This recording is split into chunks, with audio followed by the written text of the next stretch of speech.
सगळ्यात पहिल्यांदा भावांनो सर्वांना तुम्हाला नवीन वर्षाच्या हार्दिक शुभेच्छा। तर भावांनो सकाळ सकाळी वातावरण एक नंबर होतं, लय भारी वाटालतं, पक्षी पण वाटालतं आणि सूर्यबी आलता। तर कोणी बघितला नसेल तर बघून घ्या। नवीन काही संकल्पना सुरू करायची म्हटली तर व्यायाम चालू केलो बघा। इकडे तिकडे पडलो, जरा वॉर्मअप केला, जोर बी मारले, डिप्स बी मारले, दम लागलो, जरा पाणी बी पिलो आणि शेवटला स्ट्रेचिंग बी केलो। आणि नेहमीप्रमाणे तुम्हाला माहिती आहेच की 2 केकची मला ऑर्डर आलेली, तर एक केक मला असा डबल स्टेपमध्ये बनवायचा होता आणि एक केक असा मला स्क्वेअरमध्ये बनवायचा होता।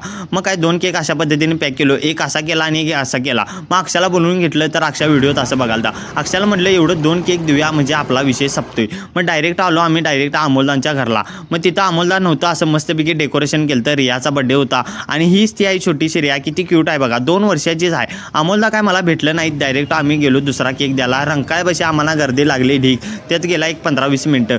मग म्हटलं व्यायाम चालू केलं, म्हटलं जरासं फुटाने घेऊया। मग फुटाने घेतलो, तेवढ्यात मला अमोलदांचा फोन आला। अहो काय तुम्ही मला न सांगताच गेला, न भेटताच गेला, तुम्ही घरला या लागते आणि जेवायला या लागते बघा, आमच्या शब्दाला काय मान आहे का नाही, हेच ते अमोलदा असं म्हटलं खटक्यावर बोटच ठेवला त्यांनी। मग सप्पईमध्ये डायरेक्ट आम्ही त्यांच्या घरला गेलो डायरेक्ट जेवायला।